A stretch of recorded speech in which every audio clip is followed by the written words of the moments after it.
ವೀಕ್ಷಕರೇ ನಮಸ್ಕಾರ. ಇವತ್ತಿನ ಕೃಷಿ ವಾರ್ತೆಗೆ ಸ್ವಾಗತ. ನಾನು ಕೃತಿಕಾ. ಇದೀಗ ಮುಖ್ಯಾಂಶಗಳು. ಕರ್ನಾಟಕದ ಜೇನುತುಪ್ಪಕ್ಕೆ ಬ್ರ್ಯಾಂಡ್ ಟ್ಯಾಗ್ ಲೈನ್, ಮಾರಾಟ ಇನ್ನಷ್ಟು ಸುಲಭ. ರಾಜ್ಯಗಳು ತಮ್ಮ ಕೃಷಿ ಬಜೆಟ್ನ ಅರ್ಧಕ್ಕಿಂತ ಹೆಚ್ಚು ಹಣವನ್ನು ಬೆಳೆ ಬೆಳೆಯಲು ಖರ್ಚು ಮಾಡಿವೆ ಎಂದ ವರದಿಗಳು.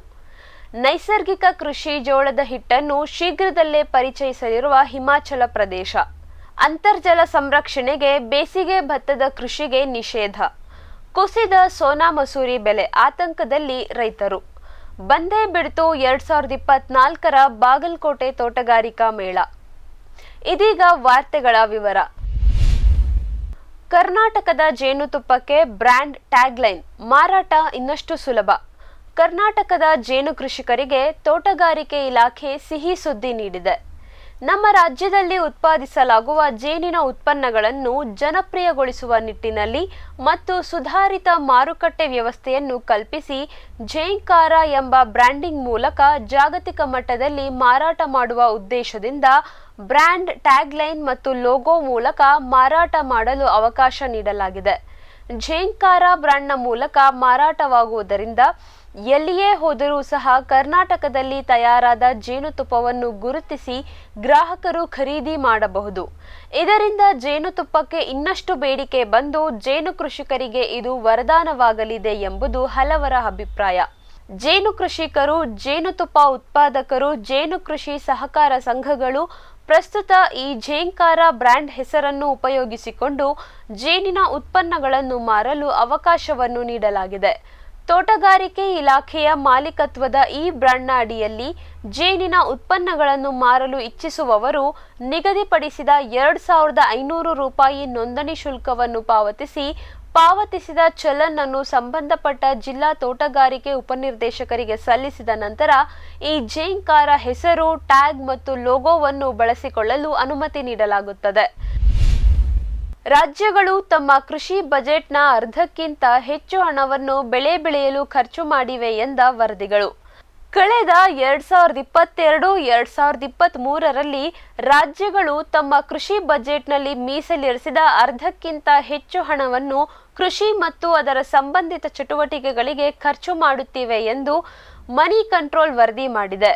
ಕಳೆದ ದಶಕದಲ್ಲಿ ಕೃಷಿ ಬೆಳೆಗಳ ಉತ್ಪಾದನೆ ಕಡಿಮೆಯಾಗಿದ್ದರೂ ಬೆಳೆಗಳ ಮೇಲೆ ಮಾಡುವ ವೆಚ್ಚ ಮಾತ್ರ ಹೆಚ್ಚಾಗುತ್ತಾ ಸಾಗಿದೆ ಎಂದು ಎಂಸಿ ತನ್ನ ವಿಶ್ಲೇಷಣೆಯಲ್ಲಿ ತಿಳಿಸಿದೆ. 2016-17ರಲ್ಲಿ ರಾಜ್ಯಗಳು ಬೆಳೆ ಬೆಳೆಯಲು ಕೃಷಿ ಬಜೆಟ್ನ ಸುಮಾರು 40% ಖರ್ಚು ಮಾಡಿವೆ. ಕೇಂದ್ರ ಸರ್ಕಾರವು 2022-23ರಲ್ಲಿ ಬೆಳೆ ಬೆಳೆಯಲು 1.26 ಲಕ್ಷ ಕೋಟಿ ರೂಪಾಯಿಗಳ ಬಜೆಟ್ ನೀಡಿತ್ತು. ಕೃಷಿ ಉತ್ಪಾದನೆಯಲ್ಲಿ ಬೆಳೆಗಳ ಕೊಡುಗೆಯ ಅನುಪಾತವು ಒಂದು ದಶಕದ ಹಿಂದೆ 64.5% ಮತ್ತು 2011-12ರಲ್ಲಿ 65.4% ಆದರೆ ಈಗ 2022-23ರಲ್ಲಿ ಅದು ಕೇವಲ 54%. ಕೃಷಿ ಬೆಳೆಗಳಲ್ಲಿ ವೆಚ್ಚ ಹೆಚ್ಚಾದ ಪ್ರಮಾಣದಲ್ಲಿ ಬೆಳೆ ಉತ್ಪಾದನೆಯಾಗಿಲ್ಲ ಎಂದು ಎಂಸಿ ತನ್ನ ವರದಿಯಲ್ಲಿ ತಿಳಿಸಿದೆ. ನೈಸರ್ಗಿಕ ಕೃಷಿ ಜೋಳದ ಹಿಟ್ಟನ್ನು ಶೀಘ್ರದಲ್ಲೇ ಪರಿಚಯಿಸಲಿರುವ ಹಿಮಾಚಲ ಪ್ರದೇಶ. ಹಿಮಾಚಲ ಪ್ರದೇಶ ಸರ್ಕಾರವು ಹಿಂಬೋಗ್ ಎಂಬ ಬ್ರ್ಯಾಂಡ್ ಹೆಸರಿನಲ್ಲಿ ನೈಸರ್ಗಿಕ ಕೃಷಿಯ ಮೂಲಕ ಉತ್ಪಾದಿಸಿದ ಜೋಳದ ಹಿಟ್ಟನ್ನು ಶೀಘ್ರದಲ್ಲೇ ಮಾರುಕಟ್ಟೆಗೆ ಪರಿಚಯಿಸುವ ಗುರಿಯನ್ನು ಹೊಂದಿದೆ.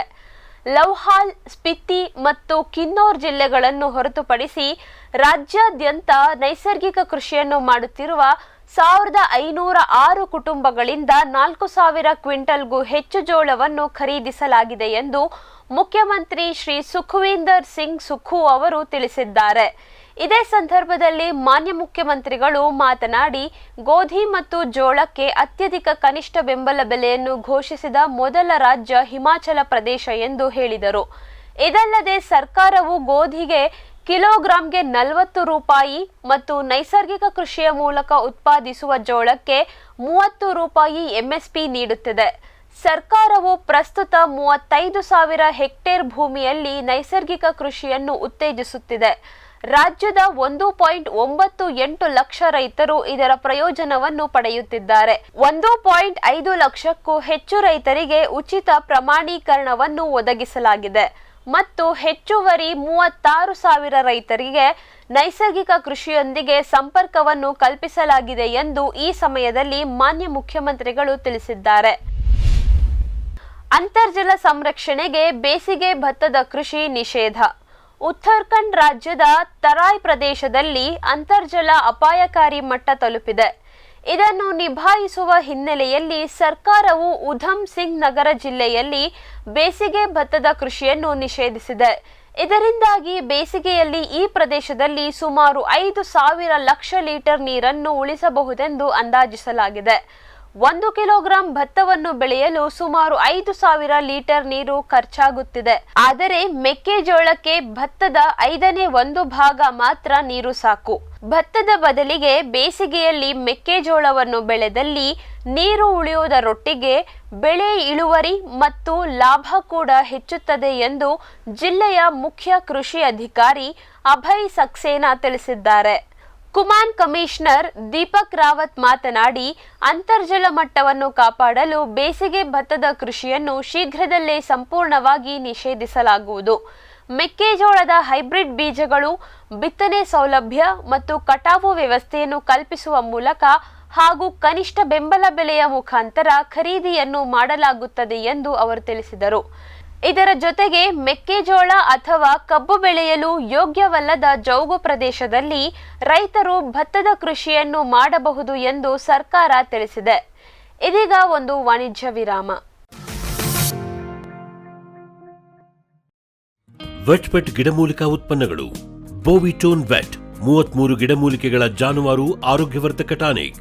ದೂದ್ ಪ್ಲಸ್ ಅಧಿಕ ಹಾಲು, ಡಿಗ್ರಿ ಮತ್ತು ಫ್ಯಾಟ್, ರಾಸು ಸುಲಭವಾಗಿ ಹಾಲಿಳಿಸುತ್ತದೆ.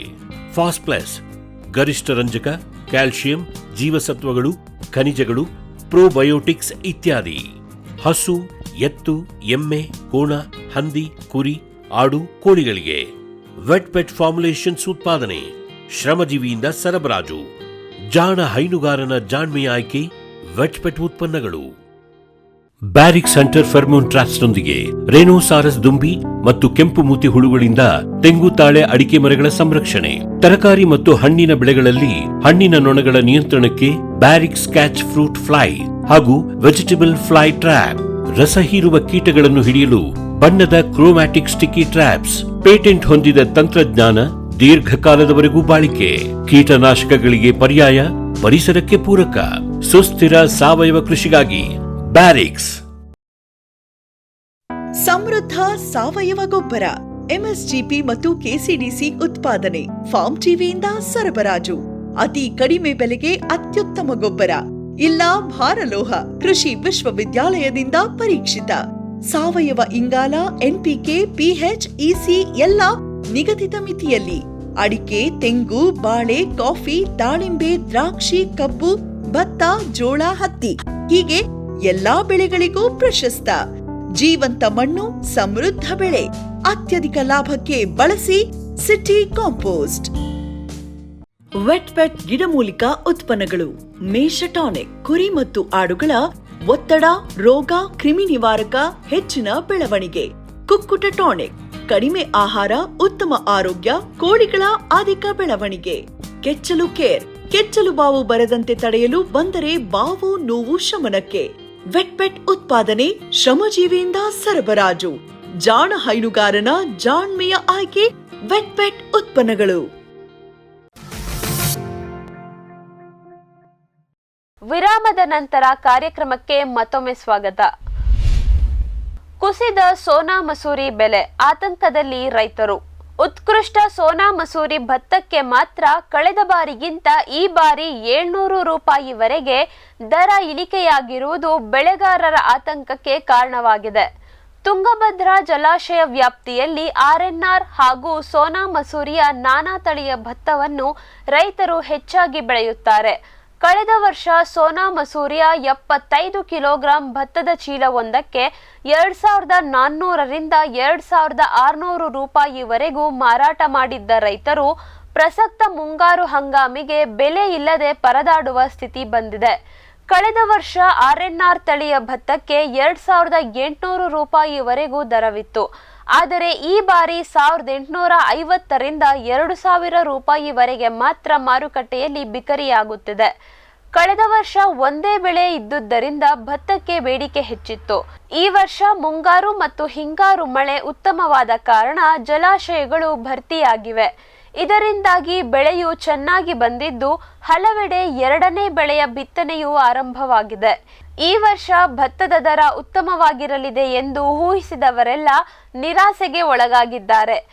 ಇದೆಲ್ಲದರ ಒಟ್ಟಿಗೆ ಹಲವು ದಿನಗಳಿಂದ ಮೋಡ ಕವಿದ ವಾತಾವರಣ ಇರುವುದರಿಂದ ಕಟಾವಾದ ಭತ್ತ ಇನ್ನೂ ಹಸಿಯಾಗೇ ಇರುವುದರಿಂದ ಮಿಲ್ಲರ್ಗಳು ಭತ್ತವನ್ನು ಖರೀದಿ ಮಾಡಲು ಹಿಂದೂ ಮುಂದು ನೋಡುತ್ತಿದ್ದಾರೆ. ಎಪಿಎಂಸಿಗೆ ಬರುವ ಭತ್ತ ಖರೀದಿ ವರ್ತಕರು ಖರೀದಿಗೆ ಹಿಂದೇಟು ಹಾಕುತ್ತಿರುವುದು ರೈತರು ಇನ್ನಷ್ಟು ಆತಂಕಕ್ಕೊಳಗಾಗುವಂತೆ ಮಾಡಿದೆ.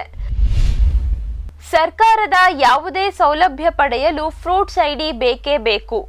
ಇತ್ತೀಚೆಗೆ ರಾಜ್ಯ ಮತ್ತು ಕೇಂದ್ರ ಸರ್ಕಾರದಿಂದ ಎಲ್ಲ ಇಲಾಖೆಗಳಲ್ಲಿ ರೈತರಿಗಾಗಿ ಜಾರಿಯಲ್ಲಿರುವ ಯೋಜನೆಗಳ ಸೌಲಭ್ಯ ಪಡೆಯಲು, ಜೊತೆಗೆ ಬರ ಪರಿಹಾರ, ಬೆಳೆ ವಿಮೆ, ವಿವಿಧ ಯೋಜನೆಯಡಿ ಯಂತ್ರೋಪಕರಣಗಳ ಸಹಾಯಧನ ಪಡೆಯಲು ಹೀಗೆ ಅನೇಕ ಯೋಜನೆಗಳ ಸೌಲಭ್ಯ ಪಡೆಯಲು ರೈತರಿಗೆ ಫ್ರೂಟ್ಸ್ ಐಡಿ ಕಡ್ಡಾಯವಾಗಿದೆ. ಫ್ರೂಟ್ಸ್ ಐಡಿ ಎಂದರೆ farmer registration and unified beneficiary information system. ಅಂದರೆ ಕೃಷಿ ಇಲಾಖೆಯಿಂದ ರಾಜ್ಯದ ರೈತರ ಎಲ್ಲ ವೈಯಕ್ತಿಕ ಮತ್ತು ಜಮೀನಿನ ವಿವರವನ್ನು ಡಿಜಿಟಲ್ ರೂಪದಲ್ಲಿ ದಾಖಲಿಸುವ ವ್ಯವಸ್ಥೆಯಾಗಿದೆ. ಈ ಪೋರ್ಟಲ್ ಮುಖಾಂತರ ನೋಂದಾಯಿಸಿಕೊಂಡ ರೈತರಿಗೆ ಎಫ್ಐಡಿ ನಂಬರ್ ಲಭ್ಯವಾಗುತ್ತದೆ. ವಿವಿಧ ಇಲಾಖೆಗಳ ಸವಲತ್ತುಗಳನ್ನು ಪಡೆಯುವುದರೊಂದಿಗೆ ಬೆಂಬಲ ಬೆಲೆ ಯೋಜನೆಯಡಿಯಲ್ಲಿ ವಿವಿಧ ಆಹಾರ ಪದಾರ್ಥಗಳ ಖರೀದಿಯಲ್ಲಿ ಅತಿವೃಷ್ಟಿ ಮತ್ತು ಅನಾವೃಷ್ಟಿಯ ಸಂದರ್ಭಗಳಲ್ಲಿ ಪರಿಹಾರ ನೀಡಲು, ಬೆಳೆ ಸಮೀಕ್ಷೆಗಾಗಿ ಬೆಳೆ ವಿಮೆ ಪರಿಹಾರ ನೀಡಲು ಈ ತಂತ್ರಾಂಶ ಬಳಕೆಯಾಗುತ್ತದೆ. ಫ್ರೂಟ್ಸ್ ಐಡಿ ಮಾಡಿಸದಿರುವ ರೈತರು ಕೂಡಲೇ ತಮ್ಮ ಹತ್ತಿರದ ರೈತ ಸಂಪರ್ಕ ಕೇಂದ್ರಗಳಿಗೆ ಭೇಟಿ ನೀಡಿ ತಮ್ಮ ಎಲ್ಲ ಜಮೀನುಗಳ ಪಹಣಿ, ಆಧಾರ್ ಮತ್ತು ಜಾತಿ ಪ್ರಮಾಣ ಪತ್ರ, ಫೋಟೋ ಹಾಗೂ ಬ್ಯಾಂಕ್ ಪಾಸ್ ಪುಸ್ತಕ ಕೊಟ್ಟು ನಮೂದಿಸಿಕೊಳ್ಳಬಹುದು. ಬಂದೇ ಬಿಡ್ತು 2024ರ ಬಾಗಲಕೋಟೆ ತೋಟಗಾರಿಕಾ ಮೇಳ. ಪ್ರತಿ ವರ್ಷ ಡಿಸೆಂಬರ್ನಂದು ನಡೆಯುವ ತೋಟಗಾರಿಕಾ ವಿಜ್ಞಾನಗಳ ವಿಶ್ವವಿದ್ಯಾಲಯ ಬಾಗಲಕೋಟೆಯವರು ಆಯೋಜಿಸುವ ತೋಟಗಾರಿಕಾ ಮೇಳವು ಇದೇ ಡಿಸೆಂಬರ್ 21ರಂದು ಆರಂಭವಾಗಲಿದೆ. ಒಟ್ಟಾರೆ 3 ದಿನಗಳವರೆಗೆ ನಡೆಯುವ ಈ ಕೃಷಿ ಮೇಳದ ಘೋಷವಾಕ್ಯ ಆರ್ಥಿಕತೆ ಹಾಗೂ ಪೌಷ್ಟಿಕತೆಗಾಗಿ ತೋಟಗಾರಿಕೆ ಎಂದಾಗಿದ್ದು, ಪ್ರತಿ ಬಾರಿಯಂತೆ ಈ ಬಾರಿಯೂ ಸಹ ತೋಟಗಾರಿಕಾ ಬೆಳೆಗಳ ಪ್ರಾತ್ಯಕ್ಷಿಕೆ, ಸಸ್ಯ ಸಂರಕ್ಷಣೆಯಲ್ಲಿ ಡ್ರೋನ್ ಬಳಕೆ ಬಗ್ಗೆ ಮಾಹಿತಿ, ನಿಖರ ಬೇಸಾಯ, ಸಂರಕ್ಷಿತ ಬೇಸಾಯ, ಸ್ವಯಂಚಾಲಿತ ನೀರಾವರಿ ರಸಾವರಿ ವ್ಯವಸ್ಥೆ, ಭವಿಷ್ಯ ಬೆಳೆಗಳ ಬಗ್ಗೆ ಮಾಹಿತಿಯಂತಹ ಹಲವಾರು ಕಾರ್ಯಕ್ರಮಗಳನ್ನು ಆಯೋಜಿಸಲಾಗಿದ್ದು, ರೈತರು ಇದರ ಸದುಪಯೋಗವನ್ನು ಪಡೆದುಕೊಳ್ಳಬೇಕಾಗಿ ಕೋರಲಾಗಿದೆ. ಇವಿಷ್ಟು ಇವತ್ತಿನ ಕೃಷಿ ವಾರ್ತೆ.